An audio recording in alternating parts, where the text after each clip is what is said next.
बिस्मिल्लाहिर्रहमानिर्रहीम, अस्सलामुअलैकुम। Programme top story के साथ मैं हूँ इस प्रोग्राम की मेज़बान सिद्रा मुनीर। नाज़रीन, पाकिस्तान तहरीक-ए-इंसाफ की हुकूमत जब दौरे इक़्तिदार में आती है तो एक वादा ये भी करती है कि अब गरीब को अपना घर नसीब हो जाएगा। ये बहुत बड़ा ख्वाब है गरीब के लिए कि उसे अपनी चार दीवारी, अपनी ज़ाती चार दीवारी मिल जाएगी। लेकिन अब हालात ये हो गए हैं, अपना घर तो क्या गरीब को मिलना है, अब घर में थोड़ा बहुत जो कंस्ट्रक्शन का काम है वो भी करवाना मुश्किल होकर रह गया है। क्योंकि जिस तरह दाल, आटा, चीनी, घी, बिजली, पेट्रोल की कीमतें हर रोज़ बढ़ती जा रही हैं, बिल्कुल उसी तरह से बिल्डिंग मटेरियल बहुत ज़्यादा महंगा हो गया है।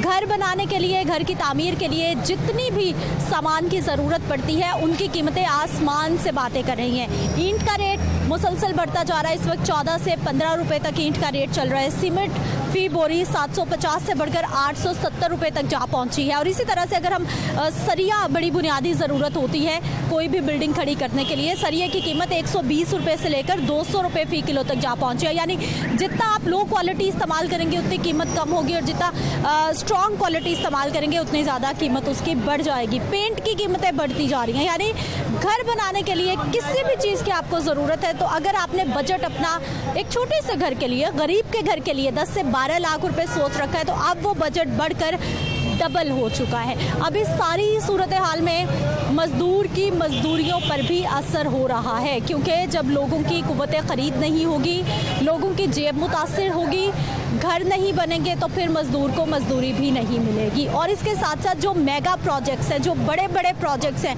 हुकूमत के प्रोजेक्ट है या फिर प्राइवेट कंपनीज़ के प्रोजेक्ट है, उनकी कीमतें बहुत ज़्यादा बढ़ गई हैं। तो आज के प्रोग्राम में इसी पर बात करेंगे, मज़दूर भाइयों से बात करेंगे और ख़ास तौर पर हम दुकानदारों से बात करेंगे कि ये बिल्डिंग मटीरियल क्या हर साल माजी में भी इसी तरह कीमतें बढ़ती रही या फिर इस दौर में कुछ ऐसा क्या हो गया है कि घर बनाना एक बहुत बड़ा मुअम्मा बन के रह गया, एक बहुत बड़ी मुश्किल बन के रह गया। तो आइए प्रोग्राम का आगाज़ करते हैं। सबसे पहले दुकानदारों से बात करते हैं। अस्सलाम वालेकुम। वालेकुम अस्सलाम। क्या हाल है भाई साहब? अल्हम्दुलिल्लाह ठीक है भाई साहब। लगा ऐसा काम कैसा चल रहा है आज? काम सबके साथ ही है, बस आपके सामने इतनी महंगाई में काम कहाँ चलते हैं, के सामने है हर चीज़ देख रहे हैं आप। एक चीज़ 690 रुपये में लास्ट टाइम थी, with in the 3 weeks maximum 3 हफ्तों के अंदर अंदर ही बोरी 900 रुपये पे चली गई है। कस्टमर तो फिर आपको पता है एकदम से इतने बड़े जंप लगे तो फिर काम तो नहीं ना होता। सबके सामने आप देख भी रहे हैं, काम सब बंद हुए हुए हैं। तो वजह क्या है, ये बिल्डिंग मटेरियल इतना महंगा क्यों होता जा रहा है? सबसे बड़ी वजह ये है कि हमें यही नहीं पता कि क्यों कर रहे हैं इस तरह से। किसी को भी कुछ भी कहने, जैसे कंपनीज़ को कह लें जी इतना रेट बढ़ा रहे हैं, वो गवर्नमेंट बढ़ा रही है, तो गवर्नमेंट से तो हम लोग नहीं ना पूछ सकते, वो तो आप ही पूछ सकते हैं बेहतर तरीके से। तो ये चीज़ें हो जाती है, कोई बताने को तैयार नहीं, ना ही कोई कंपनी को पूछ रहा है इस टाइम पे आप कैसे इतने रेट बढ़ा रहे हैं। किसी भी किस्म की कोई भी किसी से भी बात नहीं हो रही। भाई कितना साल हो गए आपको इस कारोबार से वाबस्ता? तकरीबन 19 साल। 19 साल से आप ये काम कर रहे हैं। हर साल, हर महीने कीमतें माजी में भी ऐसे ही बढ़ती रहीं क्या? इस तरह से तो कभी भी नहीं बढ़ी। माइनर सा बढ़ता था, 10 रुपये 12 रुपये, किसी एक बैग के पीछे बढ़ गया, कोई ईंट के पीछे 100-200 रुपये बढ़ जाता था। अब तो रात को हम कस्टमर को पैसे पकड़ के कहते हैं जी सुबह आप आएंगे तो आपको एक चीज़ इतने में मिलेगी। उस सुबह जब हम आते हैं तो हमें पता चलता है हमें उससे 100 रुपया महंगी मिलेगी वो। तो फिर जाहिर सी बात है कस्टमर से ये अब तो सिर्फ वो लड़ाई और जलालत रह गई है इस काम में, और कुछ भी नहीं है। पहले कितनी सेल थी, आजकल कितनी सेल है? आवाम कितनी आसानी से अपना घर अफोर्ड कर सकती है, बना सकती है? नहीं, अब घर बनाना तो कोई मुश्किल नहीं, पर ख्वाबों में, रियल लाइफ में नहीं। रियल लाइफ में तो आप ऐसी बात भी करें तो सामने वाला माइंड कर जाएगा मुझे घर बनाने का कह रहे हैं, कहाँ से। रियल लाइफ में ऐसा कोई चीज़ नहीं रही। अब ख्वाबों में घर बना करेंगे बस। हम भी ख्वाबों में बेचते हैं आजकल। ये ईंट उतरे हुए तकरीबन 15 दिन हो गया, पहले हमारी रोज़ इससे डबल तक बिकती थी, आज 10 से 15 दिन हो गए ईंट इसी तरह से पड़ी हुई है। इस तरह से रेट आज तक नहीं कभी बढ़े। ये तो हम लोग जो आगे सेल करने वाले हैं अपने पास से तो नहीं देने, हमने कस्टमर से लेके देने, हम परेशान हो जाते हैं। इस तरह से रेट बढ़ रहे हैं कि हम मांगते हुए परेशान हो जाते हैं कस्टमर से पैसे कि यार हम मांगेंगे तो सामने वाला सारी ना फाड़ दे। आजकल के इस तरह से रेट बढ़ रहे हैं। अब तो कस्टमर्स क्या कहते हैं? आराम से जो भी आप रेट लगाते हैं आराम से मटेरियल ले जाते हैं, क्योंकि आपके तो रेगुलर कस्टमर होते हैं ना, जिसने घर शुरू किया है वो एक ही दुकान से बार बार सामान खरीदने आ रहे होते हैं। पर ऐसे नहीं ना होता। जो रेगुलर कस्टमर होता है वही तो ज़्यादा कंप्लेन करता है। अब जाहिर सी बात है रेगुलर कस्टमर आप पे इतना बिलीव करेगा ना कि एक चीज़ साथ वाला अगर आप 20 रुपये की दे रहा है, आप उसे 22 रुपये कहेंगे तो वो तो समझ जाएगा।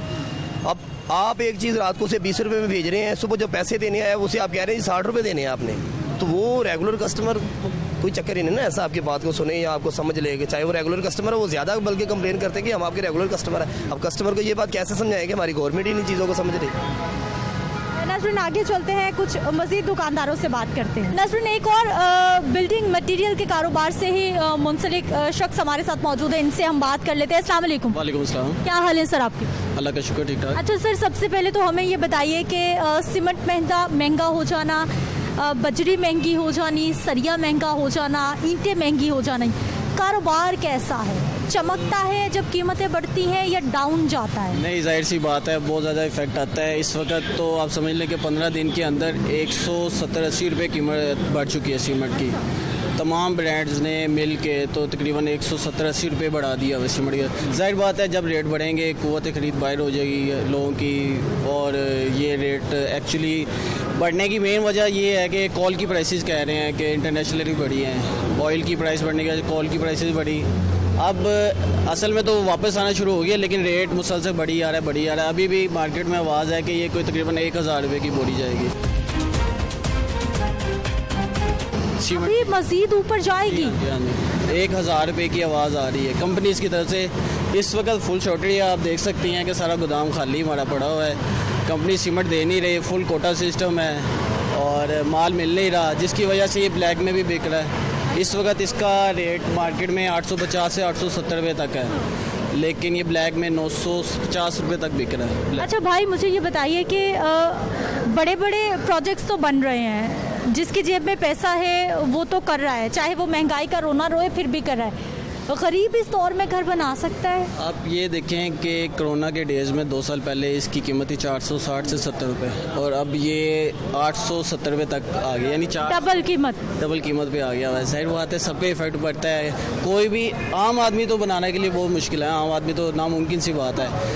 ये एकदम से इफेक्ट नहीं आएगा, थोड़े दिनों तक ये इफेक्ट आना शुरू हो जाएगा। जब ये जो काम चल रहे थे वो बंद हो जाएंगे ना, तो इफेक्ट आएगा, इसका डाउनफॉल भी आएगा। उम्मीद है कि इसकी कीमतें कम होंगी तब जाकर सीमेंट की। अच्छा, आपने बताया कि आलमी मंडी में जब कोयले की कीमत, तेल की कीमत सब असरअंदाज होता है। हमारे यहाँ जब पेट्रोल की कीमत बढ़ती है, फ़ौरन से पहले सुबह होते ही सब तब्दीली आ जाती है, सब महंगाई हो जाती है, लेकिन कीमत जब कम होती है असर नहीं होता। ये क्या फिनोमिना है? ये पाकिस्तानी अवाम का अलमिया है कि अगर रात को 10 रुपये 20 रुपये पेट्रोल की कीमत बढ़ी है ना, सुबह ही सब चीज़ें बढ़ जाएंगी। लेकिन जब ये वापस आते, जैसे वज़ीर-ए-आज़म ने अनाउंस किया है कि अभी स्टिल हो गई है, 10 रुपये कम भी हुआ, लेकिन किसी ने कोई रेट नहीं कम किया, ना किरायों में कमी हुई है, ना किसी चीज़ में कमी हुई है। सब चीज़ें वैसे ही हैं। महंगाई की तरफ फ़ौरन चले जाते हैं, वापस आते हुए कोई भी नहीं करता वापसी, कीमतों की वापसी कोई भी नहीं करता। अच्छा, कंस्ट्रक्शन इंडस्ट्री के लिए एमनेस्टी स्कीम भी लाई गई, और इसके साथ साथ हुकूमत ये दावा करती है कि कर्जे भी दिए जा रहे हैं। उसके बाद काम बेहतर हुआ, कुछ बेहतरी आई? जो एमनेस्टी स्कीम थी उसके बाद, और मेरा पाकिस्तान मेरा घर जो वज़ीर-ए-आज़म की स्कीम है, उसके बाद फ्लरिश किया था, बहुत ज़्यादा सेल इंक्रीज़ हुई थी सीमेंट की भी, सरिये के सबसे, और काफ़ी रिकॉर्ड्स भी टूटे हैं पिछले सालों की निस्बत सेल के जो हैं। तो अगर ये इतना ज़्यादा इसका रेट बढ़ जाएगा, सब लोग अपने काम रोक देंगे और बहुत ज़्यादा इफेक्ट आएगा काम पे, जाहिर सी बात है। कितने साल हो गए आपको इस कारोबार से? हमारा तो एक्चुअली फैमिली बिजनेस है, तकरीबन 40 साल से है। अच्छा, फैमिली यानी बाप दादा भी यही काम करते थे। हमेशा जब से आप देख रहे हैं, हर साल कुछ महीनों के बाद ऐसे ही गैर यकीनी सूरत हाल होती है, या स्टेबिलिटी भी हुआ करती थी पहले कभी? नहीं, पहले तो बहुत ज़्यादा स्टेबिलिटी थी, लेकिन आजकल हालात कुछ भी हो सकते, कहीं पे भी जा सकते हैं। हम कुछ भी नहीं कह सकते, कुछ भी प्रेडिक्शन नहीं कर सकते इन हालात के ऊपर। हम लोग कुछ भी हो सकता है भैया। अभी हालात क्या बता रहे हैं? ये बिल्डिंग मटेरियल कुछ कीमतें डाउन आएंगी, कैसे आएंगी, कैसे हो सकता है? फौरी तौर पे कुछ भी नहीं होगा। हमारे मुल्क में अदारे बने हुए काम नहीं करते हैं। कंपटीशन कमीशन जो है ना, सो रहा है, पाकिस्तान का कंपटीशन कमीशन सो रहा है। ये काम उसका है कि वो कंपनीज ने गठजोड़ कर लिया है। जाहिर सी बात है, कंपनी गठजोड़ करके प्राइसेस बढ़ाएंगी। अब कंपटीशन कमीशन हो रहा है तो ये तो सिलसिला चलता रहेगा। सिर्फ सीमेंट नहीं है, हर जो भी कंपनीज हैं बड़े जो हैं सारे सरमायादार, वो पैसे कमा रहे, गरीब पिसता जा रहा है, गरीब मरता जा रहा है। ठीक है जी।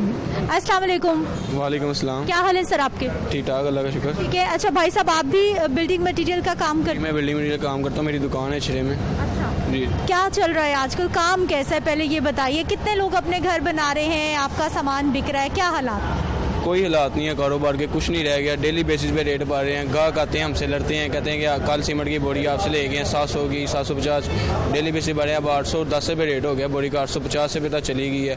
कोई हालात ही नहीं रहे कारोबार के। गरीब घर बना सकता है अपना? गरीब क्या कह रहा हूँ, मैं कह रहा हूँ अमीरों के लिए मुश्किल हुआ है घर बनाना। इधर हमारे देखें गाड़ियों पे गाहक आकर रो रहा होता है हमारे पास कि सरिया महंगा हो गया है, बजरी महंगी हो गई है, सीमेंट महंगे हो गए हैं। इवन कि टाइल बॉन्ड बनाने वाले इनमें भी रेट बढ़ गए हैं, 50 रुपये तक रेट बढ़े हैं। जो बड़ी गाड़ी से उतरता है वो भी परेशान है, वो भी महंगा परेशान है, बहुत ज़्यादा परेशान है।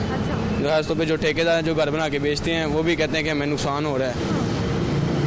अच्छा, इस सारी सूरत हाल में अब वजह क्या है, क्यों होता जा रहा है ऐसा? कुछ नहीं, हुकूमत का ज़्यादा कहेंगे सारा जिसमें है, जो बड़े माफिया हैं, जो कंपनी और सीमेंट वाली कंपनियां, उनको कोई रोक टोक नहीं है। इस वजह से वो अपनी मर्जी के रेट जब लगा रहे हैं। हमने तो गाहक, हम तो दुकानदार, हमने तो बेचना ही बेचना, हमारे पास जिस रेट पे हमने उस रेट बेचना। आगे गाहक की मर्जी है, वो ले या ना ले। कितने साल हो गए भाई कारोबार करते हुए आपको?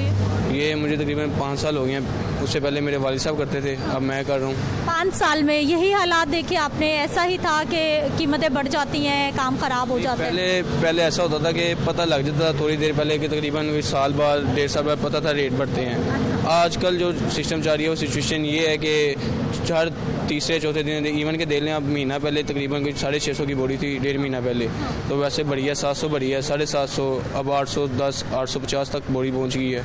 तो बहुत मुश्किल हालात है, बहुत बुरे हालात हैं, बहुत मुश्किल हालात हो गए हैं जी। कारोबारी हजरात भी परेशान होकर रखे हैं कि पहले जो बिल्डिंग मटेरियल था उसकी कीमतें बढ़ती थी साल 1.5 साल के बाद, कुछ महीनों के बाद, लेकिन अब तो हफ्तों के बाद, दिनों के बाद कीमतें बढ़ रही हैं, जो कि इनके कारोबार के लिए भी बकौल इनके खतरा है। नसरीन, आइए कुछ और लोगों से भी बात करते हैं कि उनका इस सारी सूरत हाल पर क्या कहना है। नसरीन, ईंट बजरी सीमेंट तो महंगा हो ही रहा है, लेकिन साथ ही साथ सरिये के साथ क्या मामलात है, क्योंकि किसी भी बिल्डिंग को बनाने के लिए सरिया भी बड़ा इंपॉर्टेंट कंपोनेंट होता है। बात कर लेते हैं जी। अस्सलाम वालेकुम जी, मेरा नाम मोहसिन है जी, मैं डायरेक्टर सेल्स हूँ कारवां ट्रेडर्स का। स्टील के हवाले से एक्चुअली जो इस वक्त प्राइसेस बढ़ी हैं वो बड़ी अनप्रेसिडेंटेड हैं, जो कि लास्ट 60-70 ईयर्स में भी नहीं हुआ था। कि पिछले 1 साल के अरसे में अप्रॉक्सीमेटली डबल हो गई हैं प्राइसेस। वो 100 और 110 पे था, जो कि अभी 200 प्लस हो गया हुआ है, 205 पे क्रॉस कर गया, जिसका इम्पैक्ट हमें जो फील होता है, क्योंकि हमारे पास छोटे कस्टमर भी हैं, बड़े बिल्डर्स भी हैं। कुछ बड़े बिल्डर्स तो डेफिनेटली, क्योंकि उनके प्रोजेक्ट्स बड़े हैं, उन्होंने अपनी प्राइसेस इंक्रीज़ करके वो ऑब्जॉर्व कर लेते हैं प्राइसेस को। बट जो छोटा बिल्डर है जिसके पास लेट से 10 मिलियन की अमाउंट थी, जिसने उसने घर बना के बेचना था, अब वो 10 मिलियन की अमाउंट में 20-30% पिछले 1-2 माह में ही इंक्रीज़ हो गया, जो कि शायद उसके लिए बड़ा डिफ़िकल्ट हो उसको फाइनेंस को अपना अरेंज करना। तो डेफिनेटली फ़र्क पड़ा है जी, कुछ बिज़नेस में भी, काम में भी हमें बहुत इम्पैक्ट आता है, क्योंकि हमें बड़े थिन से मार्जिन पे हम काम कर रहे होते हैं, जो कि ट्रेडर्स हैं।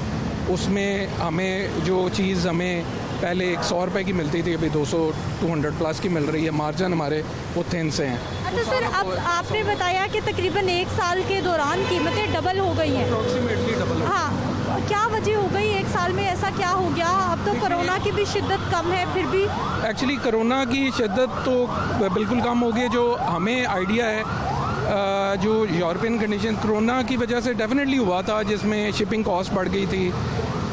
जो इसका बेसिक रॉ मटेरियल है वो आता है यूरोप से या डिफरेंट कंट्रीज से, वो शिपिंग कॉस्ट बढ़ गई, उसकी कॉस्ट बहुत बढ़ गई है, जिसकी वजह से फिर ये जंप्स आनी शुरू हुई।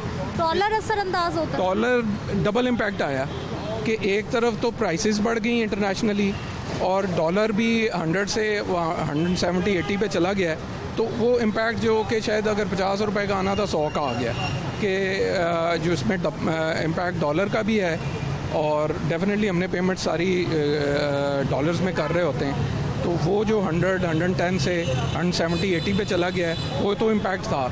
उसमें इंटरनेशनल जो हालात है कोरोना का बेसिक था, जिसमें आपने शायद आइडिया हो कि जो शिपमेंट्स हैं बहुत डिले होना शुरू हो गई, और जो कंटेनर्स थे वो लाइन में लग गए, जिससे वो डबल ट्रिपल होगी कॉस्ट शिपिंग की। अच्छा सर, एक जानिब हम जो हुकूमत की एमनेस्टी स्कीम है वो भी देखते हैं, फिर कहा जा रहा है कि अपना घर बनाने के लिए कर्जे दिए जा रहे हैं आवाम को, दूसरी जानिब महंगाई हो जाना, ये कंपैटिबल हैं दोनों चीज़ें, साथ साथ चल सकती है कि महंगाई भी हो और साथ साथ गवर्नमेंट कह रही है हम सहूलियात दे रहे हैं, क्या इतनी आसानी हो जाती है आवाम कि गवर्नमेंट तो प्रॉब्ली कोशिश बहुत कर रही है कि किसी तरह रिलीफ मिल जाए वो, मगर हम ऑन द अदर हैंड हम लोग ख़ुद भी जो कि बेसिकली जो पाकिस्तान में है वो हम में भी शायद कोई प्रॉफिटेबिलिटी की तरफ ज़्यादा चले जाते हैं कि हालात हैं, मे भी शायद कोई 20% इम्पैक्ट आता हो तो हम उसको 30% पे ले जाते हैं। But on the other hand government की कोशिश है कि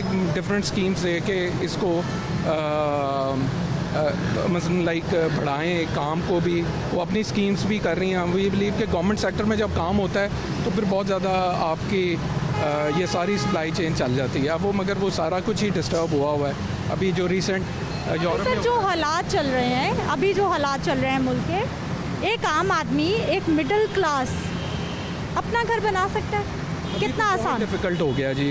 अभी देखें जी, दोनों इम्पैक्ट आप देखें, जो लैंड की प्राइस है पिछले 1-1.5 साल में लास्ट ईयर देखें तो प्रॉब्ली शायद को 30-40% बढ़ गई हैं सारे लैंड। अब वो आम आदमी के लिए अगर कोई 10-15 लाख की जगह थी वो 30 लाख पे चली, वो तो इम्पैक्ट आ गया। इसी तरह जो कंस्ट्रक्शन मटेरियल है उसमें भी इम्पैक्ट आ गया है, जिसमें ये बिल्कुल बेसिक इंग्रेडिएंट है स्टील और सीमेंट, वो अनप्रेसिडेंटेड बढ़ गए हैं।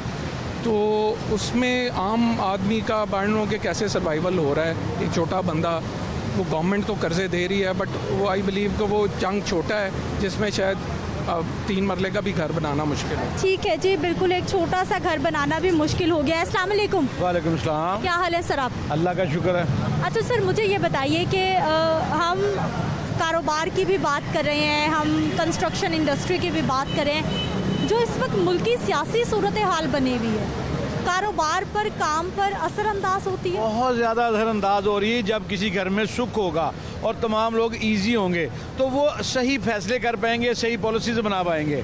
अभी उनको बेचारा सुबह उठता है, आँख खुलती है तो उसको ये बताता है मेरी आज भी छुट्टी हो जानी है। तहरीक अदम एतमाद जो है वो उसके लिए बहुत बड़ा मसला बना है। अब वो जो मसला उसके लिए बना है वो हमारे लिए मसला बन रहा है कि कंस्ट्रक्शन का काम जो है वो बिल्कुल ठप हो गया है। हर चीज़ महंगी हो गई है और तमाम चीज़ें मौजूद हैं, लेकिन मौजूद होने के बावजूद ये लोग आपस में मोनोपोली की है। जितने सीमेंट बनाने वाले लोग हैं वो सारे आपस में मिले हुए हैं और मिल के उन्होंने जानबूझ के सीमेंट को महंगा किया है। अभी कह रहे हैं कि सीमेंट शॉर्ट है, सीमेंट शॉर्ट नहीं है। हम वो मुल्क हैं जो इंडिया को सीमेंट देते थे, आज हमारे मुल्क में सीमेंट नहीं है। ना, ये झूठ है, सीमेंट मौजूद है, ये मोनोपोली की है कि जो बंदे हैं, हुकूमत के जो लोग हैं वो मिल के इस पे छाए हुए हैं और सीमेंट को जानबूझ कर इसको ब्लैक कर रहे हैं। कंपनीज का गठजोड़ आप कह रहे हैं, लेकिन उसको तोड़ने के लिए हुकूमत के इदारे भी तो मौजूद हैं। ठीक, इसके हुकूमत के इदारे फाल नहीं हैं, हुकूमत के इदारे पैसे ले लेते हैं। हुकूमत भी अपनी है, इदारे भी अपने हैं, सब लोग आपस में मिले हुए हैं। कि जितनी ATM मशीनें हैं वो सारी आज फ़ायदा उठा रही हैं। जिन लोगों ने में पैसे लगाए थे आज वो सीमेंट की शक्ल में, लोहे की शक्ल में, सरिये की शक्ल में लोगों को लूट रहे हैं। तो ये कुछ इनको कुछ कह नहीं सकते। जब इनके पैसे खा के आप गवर्नमेंट में आए हो तो आप इनको कुछ क्या कह सकते हो? हुकूमत तो कह रही है कि हमने एमनेस्टी स्कीम भी दे दी, हमने लोगों को कर्जे भी दे रहे हैं, सहूलत कर रहे हैं लोगों के लिए। ये सिर्फ कहने की हद तक है, किताबी बातें हैं जो कि जिनका यानी कि हकीकत से कोई ताल्लुक नहीं है। एमनेस्टी दी है, ये झूठ है। दी है वो, उस पर शर्तें इतनी हैं कि ये सिर्फ आपसे सुन लो कि एक सेहत कार्ड हासिल करने के लिए 1000 का फ़ायदा है, उसके लिए 2000 देना पड़ता है कि जनाब पूरे साल का 2000 उसमें पहले दो, फिर 1 साल की सहूलत मिलेगी। और जब कोई इलाज कराने जाते हैं तो उस इलाज का बताते हैं जी ये इलाज इस 1000 रुपये में नहीं है। ये सारे ड्रामे कर रहे हैं, वो ड्रामा है और ये काम भी सारे ड्रामे वाले कर रहे हैं। ठीक है जी, बहुत शुक्रिया। अस्सलाम वालेकुम। वालेकुम सलाम। क्या हाल है भाई साहब? अल्लाह का शुक्र। ठीक है सर, कुछ सामान खरीदने आए थे, घर बन रहा है आपका? जी जी मैडम, घर बनाना जो था इस टाइम ना बहुत ही ज़्यादा मुश्किल हो चुका है। जो आज से 2 महीने पहले, 3 माह पहले जो ईंट हम 10 रुपये की खरीद रहे थे, इस टाइम 15 रुपये की वो ईंट हो चुकी है। और इसी तरीके से आप सरिये का हिसाब देख लें कि 160 रुपये किलो सरिया था जो 200 रुपये किलो तिकर चला गया है। जो मकान इस दौर में बनाना बहुत मुश्किल है। आप ये मिस्त्रियों को, मज़दूरों को देख लें कि जो बेरोज़गार हो चुके हैं। मगर ये जो थी महंगाई की वजह से ना इस टाइम आवाम पिस रही है। ये महंगाई बहुत ज़्यादा आसमान पे चली गई है। जो 1 रुपए का काम होता था ना, वो आज 6 रुपए में हो रहा है। जो 1 रुपए की चीज़ लेते थे, आज वो 6 रुपए की हमें लेने पड़ रही है। तो भाई मुझे ये बताइए, कितनी जगह होगी जिस पे आप घर बना रहे हैं? बजट आपने क्या रखा था और अभी क्या बजट के अंदर ही मामला चल रहे हैं? मैडम, मैंने अपना एक 2.5 मरले का मकान तैयार करवाया है, जो मैंने अपना एस्टीमेट लगाया था कि 12 से 13 लाख रुपया, वो आज मेरा 27 लाख रुपया लगा है। मगर एंड मैंने मिस्त्रियों के आगे हाथ जोड़े, उनको कहा बस कर दो, यहीं पर ही कंप्लीट जो अभी तक मेरा काम रहता है। मगर 1800 रुपया मिस्त्री की दिहाड़ी हो चुकी है और 1000 रुपया मजदूर की हो गई है। मगर बहुत मुश्किल हो गया मकान बनाना। और बिल्डिंग मटेरियल महंगा होने से कॉस्ट भी बढ़ गई बहुत ज़्यादा। बहुत ज़्यादा कॉस्ट भी बढ़ गई और मटेरियल में वो जान भी नहीं रही। अब महंगाई तो एक अलग है, मटेरियल में भी नहीं जान। क्वालिटी भी डाउन हो गई। क्वालिटी भी डाउन हो चुकी है उसकी। आप कोई भी चीज़ को हाथ लगा के देख ले, अगर पेंट का काम होगा तो पेंट का भी पेंट नीचे चला गया है, रेट आसमान पे चले गए हैं। क्वालिटी भी उसकी डाउन हो गई है और रेट ऊपर आसमानों पे चले गए। ठीक है, क्या हाल है भाई साहब? अल्हम्दुलिल्लाह ठीक है। हाँ जी। अच्छा सर, ये बिल्डिंग मटेरियल महंगा हो रहा है, क्या हालात हैं यहाँ पर? हालात तो बहुत ही बुरे हैं। इधर मैं मुल्तान से आया हूँ इधर मजदूरी करने के लिए। हाँ जी, बस 2 दिहाड़ियाँ लगती हैं, 4 नहीं लगती। बर्दाश्त कर रहे हैं, खाना तो है हमने। इन्होंने कहा था मैं 1 करोड़ आवाम को नौकरी दूंगा, एक नौकरी भी नहीं मिली। जिसकी नौकरी लगी हुई थी उनको भी इन्होंने फारिग कर दी है। आपको कितनी देर हो गई मुल्तान से आए हुए इधर? मैं 2011 से इधर मजदूरी कर रहा हूँ। मैं 2 माह 4 माह घर रहता हूँ, फिर 2 माह यहाँ 1 माह यहाँ लगा के चला जाता हूँ। मजदूरी करते हैं, बस जहाँ मेहनत आ जाते कर लेते हैं। पहले क्या हालात थे मजदूरियों के, आजकल क्या मामलात हैं? पहले तो काम भी बड़े ज़बरदस्त थे, मजदूरी भी अच्छी थी।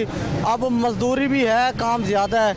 महंगाई की वजह से मिस्त्री भी क्या आधा घंटा ज़्यादा ले लेते हैं। आखिर उनको भी तो कुछ बचना चाहिए ना। क्या करें ना, 890 रुपये की बोरी हो गई सीमेंट की। जब मैं यहाँ आया था उस टाइम 420 रुपये की बोरी थी, अब वो 890 रुपये की है। घर का भी सर्कट चलाना है, अपना पेट भी पालना है, बच्चों का भी। क्या करें, गुजारा तो चलाना है। महंगाई करेंगे गुजारा चलेगा, नहीं करेंगे गुजारा चलेगा। तो भाई आप यहाँ कहाँ रहते हैं, घर क्या भेजते हैं, दिहाड़ियाँ लगती नहीं है, कैसे गुजारा हो रहा है? बस अल्लाह का शुक्र है, जो मेरे मालिक को है वो तो चल रहा है ना गुजारा। तो आपके बस में या मेरे बस में तो कुछ नहीं है ना, जो मुझे मेरे मालिक को मंजूर है वो तो होना है। नाज़रीन, ये मज़दूर भाई की आपने गुफ्तगू भी सुनी है कि किस तरह से मज़दूर भी परेशान होकर रह गए हैं कि जब बिल्डिंग मटेरियल इतना महंगा हो जाएगा तो फिर आवाम की क़ुव्वत ख़रीद से बाहर होगा और आवाम घर बनाने के लिए भी कई बार सोचेगी, जेब इजाज़त देगी तो ही घर बनाने का सोचा जाएगा। मज़ीद मज़दूरों का क्या मौक़िफ़ है इस सारी सूरत हाल पर? मज़दूरियाँ कितनी है, काम कैसा है? बात करते हैं एक शॉर्ट ब्रेक के बाद।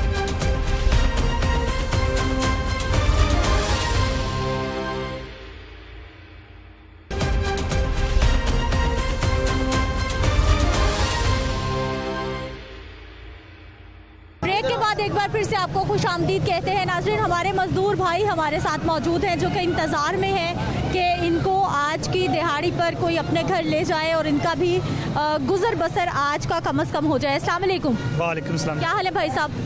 बहुत बुरे हाल हैं जी सिस्टर जी, क्योंकि मजदूरी बहुत थोड़ी है। महंगाई बहुत ज़्यादा है जी, महंगाई बहुत ज़्यादा है, मजदूरी बहुत थोड़ी है। 1 दिन काम लगता है, 3 दिन लगता नहीं है। वो खा जाते हैं, घर को क्या लेके जाएं? घर वाले कहते हैं इतने दिन हो गए लाहौर में गए हुए, बस इसी टेंशन में है। बस। कहाँ से आए आप? ज़िला बहावल नगर से। बहावल नगर से आए हैं आप। कितना अर्सा हो गया लाहौर में? तकरीबन 9-10 साल हो गए। 9-10 साल। पहले क्या हालात थे, आजकल क्या हालात? आज तो बहुत हालात मंदे हैं, पहले बहुत ठीक थे जी। हाँ जी। मजदूरियाँ मिल जाती थी?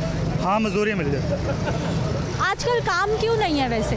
पता नहीं, इसी महंगाई की वजह से जी। हाँ जी, बहुत ज़्यादा महंगाई हो चुकी है जी। हाँ जी, लोगों का खाना नहीं पूरा हो रहा, घर कैसे बनाए ना? हाँ जी, हमारा ही टेंशन है, घर में क्या दें। हाँ जी। तो आप कैसे मैनेज करते हैं फिर, अपना कैसे खर्चा करते हैं, घर कैसे भेजते हैं? बस कभी खाना कहीं से खा लिया, कभी दोस्त से खा लिया, बस ऐसे गुजारा कर लेते। बस गुजारा हो रहा। हाँ जी। अस्सलाम वालेकुम। वालेकुम। क्या हाल है भाई साहब? ठीक ठाक अल्लाह। ठीक है, आप पेंट का काम करते हैं? नहीं, हम मजदूरी करते हैं, पेंट का नहीं करते, मिस्त्री के साथ काम करते हैं। कभी दिहाड़ी लगती, कभी नहीं लगती, और जब लगती है दिहाड़ी वो एक दिन खा लेते हैं, फिर एक दिन लगती है, नहीं लगती फिर चले जाते घर। फिर क्या लेके जाएंगे? वो घर वाले भी परेशान, आप भी परेशान। मजदूरी नहीं है इतनी, मजदूरी महंगाई इतनी होगी, मजदूरी नहीं बढ़ रही जी। आप कहाँ से आए? खानगा डोगरा से आए हैं, ज़िला शेखपुरा है जी। तो लाहौर में ही रहते हैं या वापस चले जाते हैं? वापस चले जाते हैं, महीने बाद 10 दिन बाद चले जाते हैं वापस घर में। काम मिलता रहता है थोड़ा बहुत, तो शुक्र है अल्लाह का। फिर क्या करें? कितने साल हो गए मजदूरी करते हुए? साल को हो गया मैंने मजदूरी करते हैं। कितने? इधर ही करते हैं लाहौर में। साल मुझे तो बहुत देर हो गई, 2-3 साल हो गए। हाँ, मजदूरी करते हैं। 2-3 साल में हालात अच्छे थे, ठीक थे, क्या थे मामला? बस अपना गुजारा ही कर रहे हैं। अच्छे हालात कैसे करने, अपना गुजारा हो जाए बड़ी बात है जी। अस्सलाम वालेकुम। वालेकुम सलाम। क्या हाल है? खैरियत है जनाब। ठीक है, न्यूज़पेपर में क्या पढ़ा आज, क्या खबर है? वो जब खबर मम्बर कोई नहीं है जी, अपने ज़िंदगी का दिन गुजारते हैं और क्या करना है। आप पेपर पढ़ रहे थे, क्या खबर? वैसे अखबार पढ़ा था मेरे पास। हाँ जी, हाँ जी, आप भी मजदूरी करते चाचा? हाँ जी, मेरे पास ये है। इतने बुजुर्ग हो गए हैं, आप तो घर में आराम करें। अब आराम कैसा करेगा? जब वो कोई कमाने वाला हो तो काम आराम करेगा। दूसरा बात यह है कि आज हमारा महीना हो गया, कोई काम शाम नहीं आ रहा है। आप ये अंदाज़ा लगाओ कि इस वक्त पर बाज़ार में जाता है किसी होटल में तो 100 रुपये से कम रोटी, हम 2 रोटी खाते हैं, गुजारा नहीं है। किसी से दूसरे से 50-100 रुपये गुजारा करते हैं। इतना बादशाही गुजर गया आज से, करीबन अयूब से लेकर ज़िया-उल-हक बहुत गुजर गया। 40-45 वज़ीर आज़म गुजर गया। मैंने ना इतना महंगाई ज़िंदगी में देखा है, ना इतना गुर्बत देखा है। गरीब आदमी का कोई हिसाब किताब नहीं है, अमीरों का बादशाही है। 4 साल गुजरा है, तुमने कभी गरीब का भी सोचा है? 4 साल में ये लगा हुआ है कि मैं 10 लाख मकान बना के गरीबों को दूंगा, 101 करोड़ आदमी को रोजगार दूंगा। न तो रोजगार मिल गया, नवा पाकिस्तान न बन गया, वही पुराना जंग लगे हुए हैं। तीसरा बात, महंगाई से हम वो खुश है कि जिसने महंगाई गरीब के लिए कम कर दिया। आप देखो यहाँ सारी मजदूर लोग हैं, एक दिहाड़ी लगाना है 10 नहीं लगता है, 5-6 बच्चे हैं, उसका क्या खिलाएगा उसको? ऊपर रमज़ान भी आ गया। आप ज़रा सोच के देखो कि इस महंगाई में गरीब का गुजारा हो सकता है? जिसकी 20 लाख तनख्वाह है वो बोलता है मेरा गुजारा नहीं चलता है, तो 10 रुपये में गुजारा कैसा चलेगा? हाँ जी। अब मैं बोलता हूँ कि हमारा कोई हिसाब किताब नहीं है, ना कोई सानू देता है ना कोई लेना है। रोज़ी अल्लाह के हाथ में है, उसने पैदा किया रोज़ी वो देना है जब तक दुनिया में सांस है। मगर है कि हम ये दुआ करता है या परवरदिगार इस पाकिस्तान में कोई नेक मुसलमान बंदा आ जाए कि कोई गरीब का भी ख्याल करे। बाबा कितने साल हो गए मजदूरियाँ करते हुए? मजदूरी का ये बात छोड़ रही है, कहानी बहुत लंबे हैं। सारी जिंदगी गुजर गई मजदूरी में। ऐसा है, तारीख बहुत लंबा तारीख है। जितना पाकिस्तान शुरू है इतना मेरा तारीख भी शुरू हुआ है। तब से मजदूरियाँ कर रहे हैं। मगर हमारा कतर में ये है, मगर है कि हमारा बेकस्मत ये है कि हमारा तालीम नहीं है। अगर तालीम हम था, कुछ ना कुछ उस ज़माने में कुछ लपना था। अब तो BA FA पास है, DA पास किया, उसको कुछ नहीं लपना, तो हमको क्या मिलेगा 8वीं जमात वाला को? घर में कितने लोग हैं? हाँ जी, घर में कितने लोग हैं? हमारा घर में तो बहुत है, लेकिन है कि हमारा अपनी बात करता हूँ। यहाँ क्या इस वक्त पर शाम होता है तो हमारा रोटी के सुबह सवेरे अजान वाले उठते हैं। हम जब उठना है ये बोलता है कि या मौला करीम कोई नेक मत पिला दे, या अल्लाह कोई अच्छा रोज़गार मिले कि हम रोटी इज़्ज़त से खा लेगा, मगर इज़्ज़त भी छीन रहा है। आजकल काम कैसे हैं, मिल रहे हैं काम? पहले क्या था, अब कैसे? यार दुकानदार ऐसे पूछो, सीमेंट का बोरी 900 रुपए तक पहुंच गया, मटीरियल सबसे महंगा हो गया। कौन सा वो शख्सियत है कि वो आदमी एक मजदूर या दो मजदूर एक मिस्त्री को लगा के वो दिहाड़ी में रात को 20,000 रुपये खर्च आता है, वो किधर से देगा? पहले चीज़ सस्ता था, मजदूर बेकार ही नहीं करता था। अब मजदूरों की महंगाई बहुत हो गया, अब कोई पूछता नहीं है। देखो यहाँ रोड पर हम बैठे हुए, शाम तक देखते हैं आसमानों में, या अल्लाह कोई भेज दे, या अल्लाह कोई भेज दे। जब अल्लाह के हुक्म नहीं हुआ तो यही शाम गुजर जाते, सवेरे फिर बोलता है या अल्लाह कोई दे दे, मगर हम हुक्मरानों के ऊपर भरोसा कोई नहीं। बाबा, जो अभी हुकूमत है वो तो कह रही है कि हम मजदूर के लिए खुशहाली लाए हैं, हमने लोगों को कर्जे दिए हैं, अब काम बहुत हो रहा है, अब काम बहुत मिल रहा है मजदूर को। कर्ज किसी को दिया है? ये तो बताया मुझे, कर्ज किसी को दिया है? कर्ज तो किसी को नहीं दिया है। पहले हमारे से पूछो, पहले इसने 12,000 रुपये देना था, वो भी अपने अपने बंदों को दिया, किसी गरीब को पूछा भी नहीं है। अभी मियाँवाली में इसने ऐलान किया था कि मैंने 12,000 रुपये देना है, वो भी मसला ख़त्म हो गया। फिर इसने सहीवाल में तकरीर किया कि मैं 14,000 देता हूँ, वो भी ख़त्म हो गया। अब इसने बीमारी का कार्ड तकसीम किया, वो भी ख़त्म हो गया। गरीब क्या चाहता है, मजदूर क्या चाहता है? मजदूर का ये काम है, जब उसको मजदूरी मिल जाए वो बादशाह को भी सलाम करेगा, आपको भी सलाम करेगा, सब भाइयों को सलाम करेगा।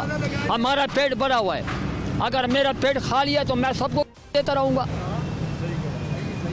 बात मैंने गलत नहीं किया, तो आप गौर की ज़ात है, मैं आपका एहतराम करता हूँ, मगर मसला ऐसा आता है कि इसको बोलना ही पड़ता है कि हम लोग क्या बोलना है इसको। न तो उसके हमारा पावर है, न ताकत है कि मैं इसको साथ करूँगा। ताकत वाले बड़े हैं, उसको किसी कुत्ता बना दिया, किसी को बिल्ली बना दिया। अवाम बहुत बड़ी ताकत है, अवाम ताकत है बहुत बड़ी। नहीं, अवाम का ताकत नहीं है, इस वक्त पर की ताकत ज़्यादा है। पाकिस्तान में की पावर ज़्यादा आ गया। क्या हाल है सर आपके? शुक्र अल्लाह का। ठीक है भाई, क्या करते हैं? मैं मार्बल का काम। मार्बल का क्या काम?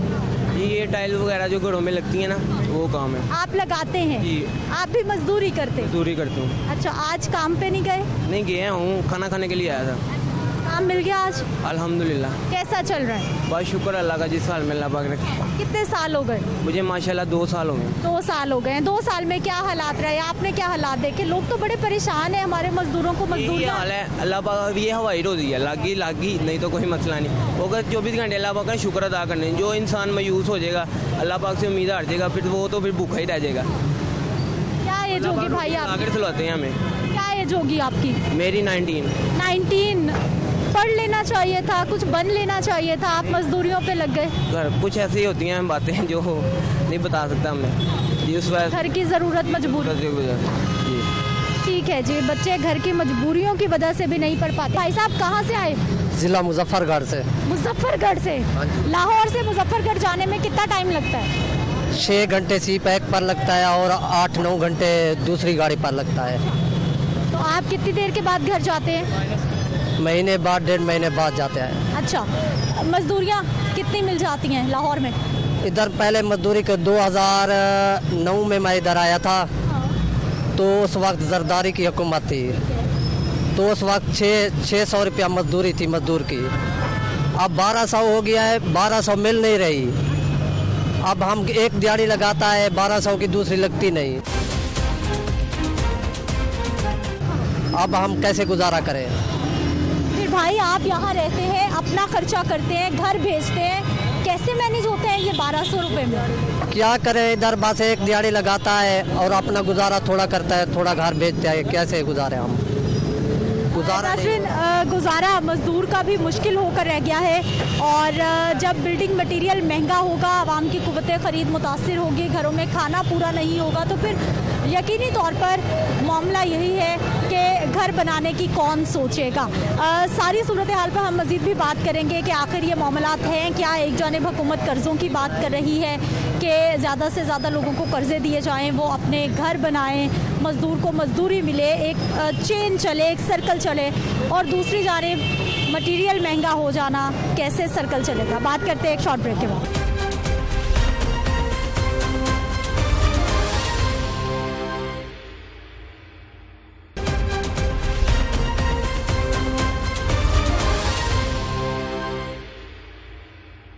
ब्रेक के बाद एक बार फिर से आपको खुशामदीद कहते हैं। नाज़रीन, मज़दूरों की परेशानी भी आपने सुन ली और साथ ही साथ बिल्डिंग मटेरियल जब महंगा हुआ तो फिर किस तरह से जो घर बनाने के लिए लोगों के लिए परेशानियां थी वो भी बढ़ गई हैं, वो आपने देखा है। लेकिन अब इस सारी सूरत हाल में एक जानिब हुकूमत ने कंस्ट्रक्शन इंडस्ट्री को एमनेस्टी स्कीम भी दी और इसके साथ साथ कर्जा जात की फराहमी भी की जा रही है। गवर्नमेंट ये दावे सामने आ रहे हैं, लेकिन दूसरी जानिब बिल्डिंग मटेरियल महंगा हो जाएगा तो फिर कैसे ये बैलेंस कायम होगा, किस तरह से ये सर्कल चलेगा। नुमाइंदा लाहौर न्यूज़ अब्दुल कादिर मदनी हमारे साथ मौजूद है, इन्हीं से बात कर लेते हैं। अब्दुल कादिर, प्रोग्राम में आपको खुशामदीद कहते हैं, बहुत शुक्रिया आपके वक्त का।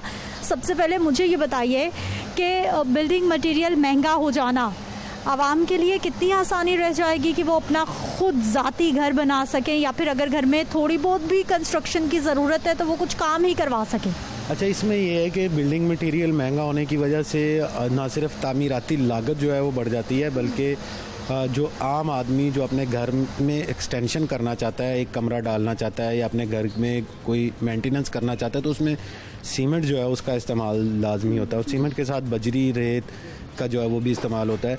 तो इस वक्त की सूरत हाल ये है कि सीमेंट की कीमतें जो हैं वो ना तो वफाकी हुकूमत की कंट्रोल में रह रही हैं और ना ही डीलर्स के कंट्रोल में रही है और ना ही जो सारिफ है जो इसके इस्तेमाल करता है उसके जो है वो इख्तियार में रही है। क्योंकि इस वक्त अगर बात की जाए गुज़िश्ता 15 रोज़ की, तो गुज़िश्ता 15 रोज़ में तकरीबन कोई 150 रुपये फ़ी बोरी तक कीमतें जो हैं वो बढ़ चुकी हुई हैं, जिसकी वजह से जो सीमेंट डीलर्स हैं वो भी परेशान हैं, जो दुकानों वाले हैं वो भी परेशान हैं, क्योंकि उनका ये कहना है कि जितना जो है वो सीमेंट या बिल्डिंग मटेरियल सस्ता होगा उतनी ज़्यादा बिक्री उनकी ज़्यादा होगी, क्योंकि लोगों की कुव्वत ख़रीद में होगा और लोग उसे ख़रीद सकेंगे। लेकिन जितना ज़्यादा महंगा होगा उतना ज़्यादा जो है उसकी सेल या उसकी बिक्री जो है वो कम होगी, जिसकी वजह से बिल्डिंग मटेरियल के जो डीलर्स हैं वो भी परेशान हैं। अब कीमतों में इजाफा जो है वो समझ से बालातर है, क्योंकि जो सीमेंट में एक रॉ मटेरियल के तौर पे इस्तेमाल होता है वो कोयला है और कोयले को हम डॉलर के साथ या जो इंपोर्ट है उसके साथ रिलेट कर सकते हैं, क्योंकि कोयला जो है वो हम अमूमी तौर पर बाहर से जो है वो दरामद करते हैं। लेकिन कोयले की कीमतें भी आलमी मंडी में इस वक्त कोई इतनी तेज़ नहीं है, तकरीबन 13% जो है उसमें कमी देखने को मिल रही है। इस वक्त की अगर कोयले की फ़ी मैट्रिक टन कीमत हो तकरीबन $345 के करीब है, 345 से $380 के राउंड अबाउट जो है ये वेरिएट कर रही है। तो जो सीमेंट के महंगा होने की जो वजह हो सकती थी वो ये $1 फैक्टर था कि कोयले। अच्छा अब्दुल कादिर, एक तो कोयले की आप बता रहे हैं, दूसरा हम अगर बिजली की भी बात करते हैं, क्योंकि सबसे आसान हल आवाम के पास आजकल यही है, बिजली महंगी होगी, पेट्रोल महंगा हो गया। अब तो पेट्रोल की उस तरह से कीमत भी नहीं बढ़ रही, ट्रांसपोर्टेशन का उतना ख़र्चा भी नहीं है, रुक गया है ज़रा, चंद हफ्ते हो गए हैं। उसके बावजूद इस इंडस्ट्री को रोकने वाला, पूछने वाला, या फिर कीमतें मैनेज करने वाला, या फिर कीमतों का तयन करने वाला कौन मौजूद है, कौन देख रहा है? इसमें जो है वो हुकूमती 2 इदारे हैं जो इन कीमतों को देखते हैं, खुसूसी तौर पर जो मुल्की सनती पैदावार है उसमें। एक तो वफाकी जो महकमा है कॉमर्स का और सनत का वो इसे रेगुलेट करता है, दूसरा जो है कंपटीशन कमीशन है जो कि मुसाबकती कमीशन भी जिसे कहा जाता है, और ये तमाम कीमतों को तकरीबन जो है वो उसको अपनी नज़र में रखता है और उसे मॉनिटर करता है कि कहीं पे भी कोई एसोसिएशन या सीमेंट फैक्ट्री वाले जो हैं वो गठजोड़ करके जो है वो मार्केट को डिस्टेबल ना करें। इस वक्त जो है वो फ़िलहाल तो दोनों की कारकर्दगी या दोनों का अगर आप ये कहें कि कोई मतलब मॉनिटरिंग जो है वो नज़र नहीं आ रही, क्योंकि कीमतें मुसलसल बढ़ रही हैं। 700 रुपये में मिलने वाला सीमेंट का जो एक बोरी है या सीमेंट का जो एक तोड़ा जिसे कहा जाता है वो इस वक्त जो है वो 850 रुपये तक पहुंच चुकी हुई है, उसकी कीमत बजाय नीचे आने के ऊपर बढ़ चुकी है। और हैरानकुन तौर पर वज़ीर आज़म की जानिब से 2 जो इंडस्ट्रियल या सेक्टर्स को जो है वो सहूलियात और एमनेस्टी दी गई, जिसमें एक तो कंस्ट्रक्शन इंडस्ट्री थी, तामीराती जो सनत थी, उसमें तो रॉ मटेरियल सबसे बड़ा मेन रॉ मटेरियल ही सीमेंट है। अब वो सबसे ज़्यादा मुतासर होगा। और उसके बाद जो हालिया दिनों में वज़ीर आज़म की जानिब से लाहौर में आके गवर्नर हाउस में जो एक इंडस्ट्रियल पैकेज और इंडस्ट्रियल एमनेस्टी दी गई है कि सनतें लगाएं, आपको नहीं पूछा जाएगा आपका पैसा। एमनेस्टी दी गई, उसके बाद फिर कर्जा स्कीम भी तो शुरू की गई है कि जो लोग घर बनाना चाहते हैं कर्जा लेके घर बनाएं, बाद में एक साथ में उनको वापस कर दें। मुमकिन है फिर भी घर बनाना, या फिर ये किस तरह से मेल खाती हैं ये दोनों चीज़ें? अब तो मुमकिन नहीं है घर बनाना। तो अब तो एक गरीब का जो ख्वाब है अपनी छत का, वो तो अब ख्वाब ही रह चुका हुआ, क्योंकि सिर्फ सीमेंट की कीमतें नहीं बढ़ी, सीमेंट की कीमतें बढ़ गई हैं, सरिये की कीमतें बढ़ गई हैं, बजरी की कीमतें बढ़ गई हैं, ईंट की कीमतें बढ़ गई हैं, रेत की कीमतें बढ़ गई हैं, तामीराती मटीरियल जो है वो सारा कुछ जो है वो महंगा हो गया। और सीमेंट, बजरी, रेत, ईंट को जो यकजा करने वाला इंग्रेडिएंट है वो सीमेंट है, और सीमेंट की कीमतों में अगर इजाफा हो गया है तो फिर एक आम आदमी का ख्वाब पूरा नहीं हो सकता। ये सिर्फ एक आम आदमी पे इम्पैक्ट नहीं करेगा, ये टैक्स पेयर पे भी इम्पैक्ट करेगा। जो लोग, हर शहरी जो टैक्स दे रहे हैं उनके ऊपर भी असरअंदाज होगा, क्योंकि जो हुकूमती मंसूबे जो इस वक्त या तरक्याती प्रोग्राम या प्रोजेक्ट जो चल रहे हैं उनकी कीमतों पर भी जो है वो कास्ट ऑफ प्रोजेक्ट जो है उस पर भी इफेक्ट होगा। और आप देखेंगे कि आने वाले दिनों में जितने भी बड़े मंसूबे चल रहे हैं इनके रिवाइज्ड पीसी आएंगे, रिवाइज्ड पीसी 1 आएंगे जी, कीमतों में इजाफा हो चुका हुआ है, सीमेंट की तामीराती मटीरियल की कीमतों में इजाफा हो चुका है, इसलिए अब इनका रिवाइज पीसी 1 बनाया जाए। जो प्रोजेक्ट 10 करोड़ में बनना था, सीमेंट और तामीराती मटीरियल महंगा होने की वजह से अब वही हुकूमती प्रोजेक्ट जो है वो 15 करोड़ में, 14 करोड़ में जो है वो मुकम्मल होगा। अब ये 14 जो इजाफी 4 करोड़ या 5 करोड़ जो है ये आपका, मेरा और इस आवाम के टैक्स का पैसा है जो कि सीमेंट, बजरी और रेत में जो है वो इजाफी देना पड़ेगा। और सबसे बड़ी बात यह है, हुकूमत की जानिब से ये ऐलान किया गया है कि आप नई सनत लगाएं, आपको नहीं पूछा जाएगा कि आप पैसा कहाँ से आया। अब नई सनत लगाना जो है उसके लिए भी तो तामीराती मटीरियल ही चाहिए, उसके लिए भी तो एक सनतकार को ईंटें, रेत, बजरी और सीमेंट की ज़रूरत है, सरिये की ज़रूरत है। वही एक सनत जो फैक्ट्री या कारखाना जो पहले 10 लाख में लग जाता था अब वो 20 लाख में लगेगा। तो कास्ट ऑफ प्रोडक्शन इसी तरह बढ़ेगी। अगर कोई भी चीज़ आप यहाँ पे कोई भी तामीराती मंसूबा शुरू करते हैं, चाहे वो पब्लिक सेक्टर का हो चाहे वो निजी शोबे का हो, उसका जो इम्पैक्ट है वो एक आम आदमी पे आता है। चाहे बहुत शुक्रिया अब्दुल कादिर मदनी प्रोग्राम में शामिल होने के लिए। नाज़रीन, यकीनी तौर पर जब भी महंगाई होती है तो उसका असर आम आदमी पर ही आता है, और ना सिर्फ मजदूर परेशान है, बिल्डिंग मटीरियल महंगा होने से, कीमतें बहुत ज़्यादा बढ़ जाने से आम आदमी अपना घर नहीं बना सकता, बल्कि जो हुकूमती बड़े बड़े प्रोजेक्ट्स चल रहे हैं उनकी कॉस्ट ऑफ प्रोजेक्ट बहुत ज़्यादा बढ़ चुकी है, और आने वाले वक्त में ये खदशा जाहिर किया जा रहा है कि मज़ीद भी बढ़ सकती है। मुझे आपने इजाज़त देनी है, इंशाल्लाह अगले प्रोग्राम में फिर से मुलाकात होगी। अल्लाह निगहबान।